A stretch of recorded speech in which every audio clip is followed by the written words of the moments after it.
Are you looking for true personal freedom? The freedom to design a life you truly desire? Then you're absolutely in the right place. True personal freedom comes from when you take 100% responsibility and control of your money and your mind. Here, you're going to learn ideas, tips, and wisdom that's going to help you bridge the gap from where you are now to your dream life in the future. My name is Randy Wilson, and welcome to the RichMind Podcast.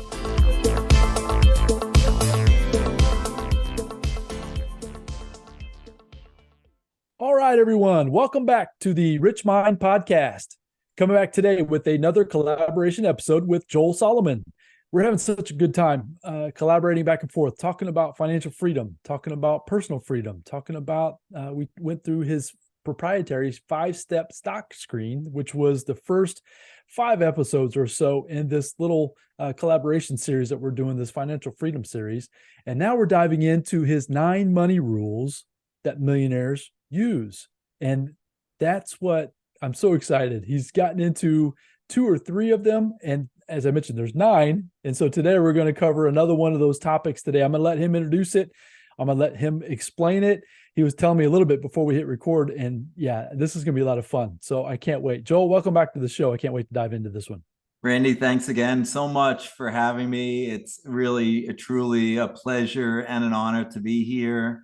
And it's, it's been great talking with you about going through the 5-step proprietary stock screen, going through some of the other rules. We talked about DIY investing, do-it-yourself investing. We talked about the controversial rule, don't diversify. And if you want to see us talk about that, go back to prior episodes. We talked about the most important rule number 1, when you believe. And last episode, we talked about trust your intuition. And I'm pretty sure, as I mentioned in last time we talked, that no financial advisor and no financial planner is going to tell you to trust your intuition, but this former hedge fund manager will. Because I know when I trusted my intuition, I either made more money and I didn't lose the money, or I did really well. So it's important to include that in the decision-making process. And I actually have my clients write down the level of belief from 1 to 10 and the level that their intuitive feeling is from 1 to 10. And if they're not at least a 7, 8, 9, or 10 on the belief scale, at least a 7, 8, 9, or 10 on the intuition scale, then don't invest. You know, that you really need to, and of course, desire plays a part too. Ultimately, you want to have a burning desire to make money and to become financially free. If you don't, well, you probably shouldn't be watching this anyway, but hopefully you do have a desire to be financially free, to become wealthy. So let's talk about rule number 3, which is an unusual one. Can happiness buy you money? Not can money buy you happiness. Can happiness buy you money? So let me tell you a quick story. It was July 1st, 2015. I was on the Metro North train. We were pulling into Harlem 125th Street Station. It was about 7:15 a.m. when I got the news, and I was literally, tears were rolling down my cheeks. A stock that we were betting was going to go down was being acquired for a 30% premium.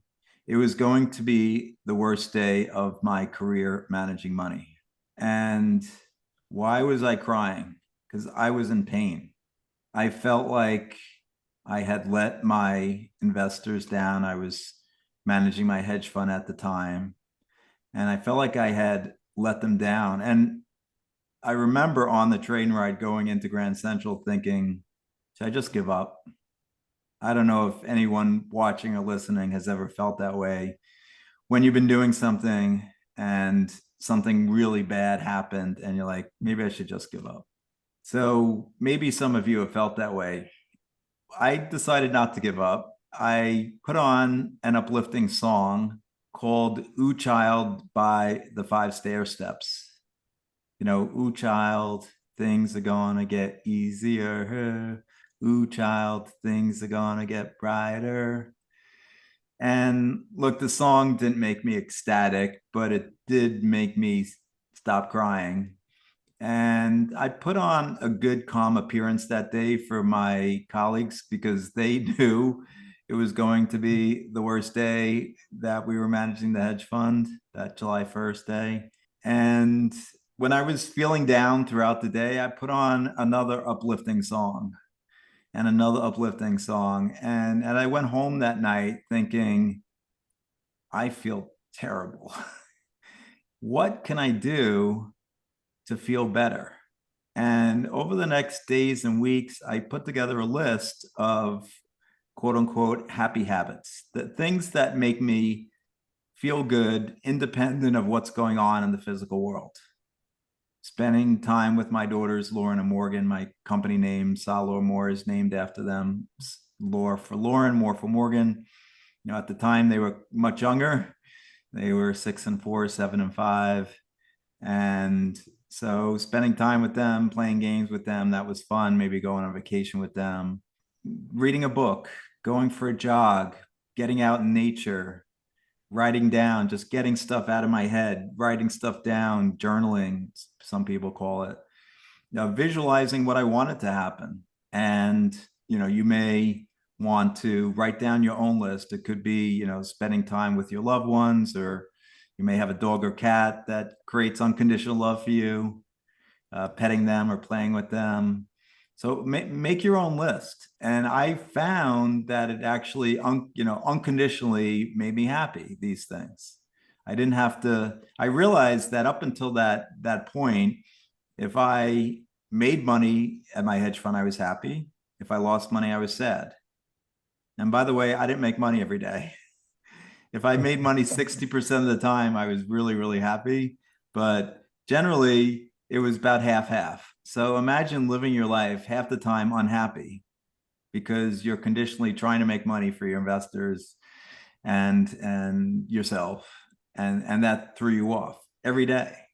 You're conditionally happy or sad. So that was the first time I realized that I could create my own happiness, independent of what other people said or thought or did, and independent of what my portfolio did. So here's the punchline.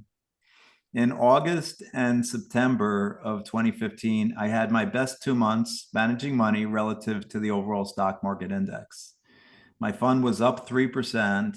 The market was down 9%. We outperformed by 1,200 basis points, or 12%.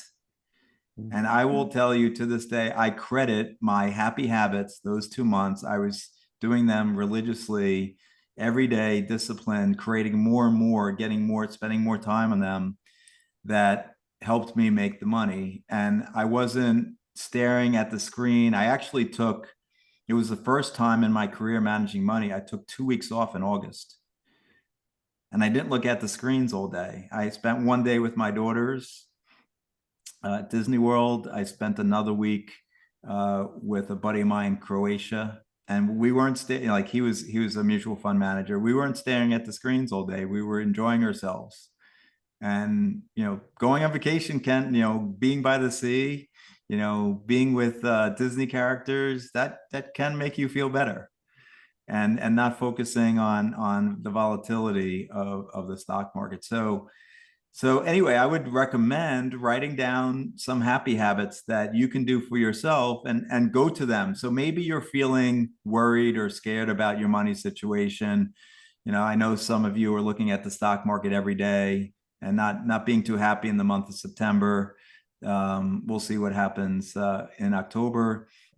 People worried about real estate property prices, given the high interest rate environment, and seeing their peer houses going down. At least in my neighborhood, they've gone down the last quarter about 9-10%. So what can you do to be unconditionally happy? Write down some of those things. It may be, going for a massage. It may be getting a mani-pedi, but write those things down so you can have that happiness independent of what's going on in the physical world. So how important, and you mentioned this for yourself, but how important is the habit of doing it every day? Yes, every day I do. I mean, I go for a jog every day. I get the endorphins going, and I do things for myself. And this, Randy, for about 2 hours every day. I'm not saying you need to have a 2-hour routine, but pick one thing for yourself for self-care, at least one thing.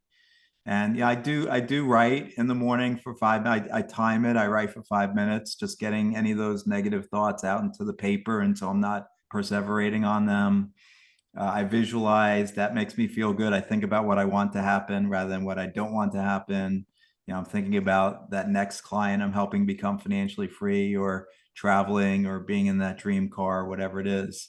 And, doing those things makes me happy. The idea of the belief, right, is part of it as well, which I know that's money rule number one, correct? Your amount of belief. So if someone is saying or thinking even that, okay, I can go out and make this list and I can get the ideas, but how hard or do you have any ideas as far as like the belief part of it to get, you said you did this for like a couple months before you started to see the fruits of your labor, basically, right? As far as that belief process is very important to that too, as well, right? Absolutely. You have to believe that this works. If you're skeptical at anything, so I will tell you, when I have new clients come in, I ask them if I'm coaching them on stock market investing. I ask them, so what's your belief level from 1 to 10? 10 is absolute faith, 1 is massive doubt, that you can make 20% a year in the stock market. 1 to 10, give me a number. Okay, it's 10. Okay, what's your belief level that you can make 50% in the stock market in the next year? Oh, forget it. That would be one person. Then another person may say, I'm a 10. I know that can happen. Okay, let's go higher. What's your belief level that you could double your money in the next year? Oh, I'm an absolute 10. Now, that person has a much higher probability of making 100% versus the person who says, there's no way in heck that can ever happen, right? And so it's the same thing here with your happiness habits. If you believe that that can translate into abundance and prosperity in your life, and I tell you it absolutely can and will, but I can't translate my belief to you. You have to believe it. Now, I will tell you, though, that the same vibration for happiness, the same frequency and vibration for happiness and joy and passion is the same frequency for gratitude and appreciation and abundance and prosperity. It's all the same vibration. So if you're vibrating down here on sadness, like because you're upset, you just had your worst day managing money as a hedge fund manager, you can't get here from here. You're on the wrong radio station. You're on 92.3 and not 102.7. You can't get there. So what things can you do to increase your frequency to get towards that abundance and prosperity frequency?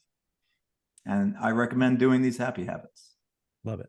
So I've been a journaler for well over a year, probably close to 2 or 3 years. And I wouldn't say it's a 365 or day a year habit, but at the same time, it's a lot. It's generally every day. You mentioned that you wrote 5 minutes, at a time during the day.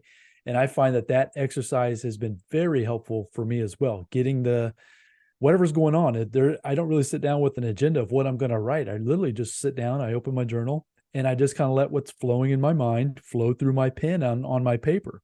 I try to express my gratitude for the day as much as I possibly can. Grateful for even the things that have happened in the day previous or the week previous, but then also maybe looking forward to some positive things coming up, setting that expectation of some positive things going on for my life as well. So I just wanted to reiterate that I try to do this myself, and I agree 100% that it's been that one practice alone has really, really set myself up over time to start experiencing more positive things in my life. Yeah. So Julia Cameron wrote the book called The Artist's Way. And that was the first book, I think it was written 40, 50 years ago, that talked about journaling. And she's much more adamant about writing 3 pages every day. And I tried and I didn't get to 3 pages. I could have, it probably would have taken me hours. But so now I just set a time, and I'd recommend the same thing to viewers or listeners who want to start journaling. Start with 3 or 5 minutes, start with a baby step. If you want to go more, but it's just getting it out of here onto the paper so that you're not going over and over on it. And there'll be thoughts that come up for me that are not the most pleasant thoughts. Like I get them on the paper, and then I feel like I can deal with them better, or not have to deal with them if they're just there. So yeah, it's a powerful technique. I agree 100%. It's definitely worked for me. I've got a smaller journal and I stick with a page a day. That's kind of my goal. And it's not a 8.5 by 11 sheet. It's smaller. Anyways, and that's just enough for me. I feel accomplished when I get done. I'm able to get everything out that I want to get out. And it's really just been helpful for me. So yeah, for whatever that's worth for the listeners, just wanted to put my 2 cents in with that's been an experience and exercise that's really benefited myself for sure. Awesome. So getting into the step number 3 or the third money rule, go ahead and say rule number 3 here one more time. Happiness buy you money? Not can money buy you happiness? Can happiness buy you money? And it's a rhetorical question from my perspective. If you're ecstatic, 24/7, just watch the money flow, watch the prosperity and abundance flow, because it will. So we see people all the time that seem like they have the golden touch, right? Everything they touch turns to gold and they just have everything seems to be going well for them. And a lot of that has to do with what you said about their vibration, their energy, their habits. All of those things add up and stack up together to have them get the results that they're looking for in their outside world. And so if someone is struggling with their outside world, it's turning it back more on the inside, getting in control of their emotions. Doing some of these habits is what we are talking about today that could potentially get them in that higher vibration, higher emotional state to then start experiencing better things out there in the physical world. Absolutely. And so that's an important point to make, Randy, is that to know that you create your emotions, no one else. You get to decide if you're happy or not the stock market, not the government, not the economy, not your spouse, not your parents, not your children. You get to decide, and it's your choice. And so when you know that, and it's been 8 years, only 8 years. I'm not 20. So I figured it out a little bit later in life, but it took me to 8 years ago to realize, wait a second, I can create my happiness, not be swayed every single day by what the stock market is doing, what my portfolio is doing. Yeah. One word I've learned that has been very impactful for me as I've thought about it and try to implement it in my life is the word responsibility, and learning that it means that you have the ability to respond. So taking responsibility for your emotions, for the things that are going on in your internal world, will give you the ability to respond to the outside circumstances that you may not be experiencing that you're happy with or not happy with. And you get to choose. That's what you're saying, Joel, is you get to choose. And taking that responsibility, if you're not doing that today, will be a huge first step. And that's where the encouragement of coming up with these happy habits, right? Journaling, we've talked about that a little bit in this episode, but there's others as well. You mentioned going for a run, going for a walk, hanging out with a pet, hanging out with another family member or something like that. Putting yourself in an environment that's going to bring your joy and energy level higher than what it is maybe when you're in that negative state. Yep, absolutely. That's fantastic. So Joel, as always, I appreciate you sharing this wisdom with us, the listeners. Is there anything else you want to use to tie up and put a bow on this one? I think this might be a good place to end for this one today before we move into the next money rule. Create the happy habit. Like, write down 3 things right now that can create happiness so that you can go to them if you're feeling worried about your money situation or something hiccup happens during the day. You could say, okay, I'm going to listen to this song, or I'm going to go for a walk, or I'm going to do this. So just have it in your back pocket so when you're not feeling so great, you can just pull that out and use it. Well, here's something else you can do, folks. You can go follow Joel on social media. You can go look at salomon.com. He's mentioned that more than once as far as his website. He has a lot of content, all free for you to use, to listen to watch, to observe, to try to get yourself into this positive mental state. All of these habits that he's even talking about, he talks about a lot within his own content, as I'm a follower of his and I see it all the time. And so that would be an encouragement I would have of you. He currently has a goal of helping at least, I love that part, at least 100,000 folks become financially free. And you could be one of them. His mindset and his ability to understand complex subjects, right? those of us that may or may not have the training when it comes to financial situations, whether it comes to different assets, it's mind-blowing.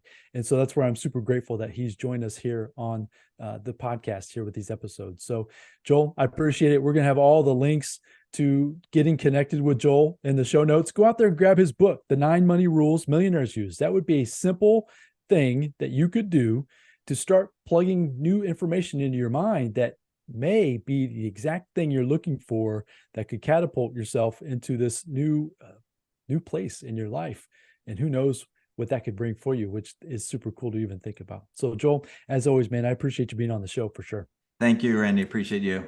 Yes. So folks, go out there, have a fantastic day. Work on these happy habits. Go out there. Joel mentioned, write down 3 things that you could do right now. Take a second when you get done with this episode, write down 3 things you could do. We mentioned journaling. We mentioned hanging out with a pet. You could go for a walk. You could go for a run. You could go get Joel's book, and you could go to solomonwar.com. And you could start downloading information that you could immediately start putting into practice and start seeing some positive results in your life. And I encourage you to do that as soon as we get done with this episode. So have a fantastic day. I look forward to coming back with you and having you on again, Joel, and we'll go further into some more of these money rules for sure. So folks, have a fantastic day, and we will talk to you again on the next episode very soon. Bye now.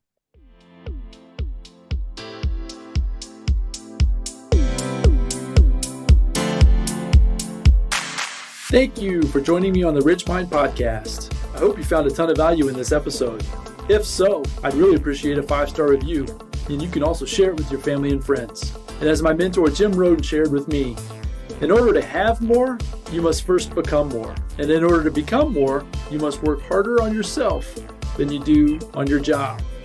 So go out there today and work harder on yourself to become more and build the life of your dreams. Until next time, my friends.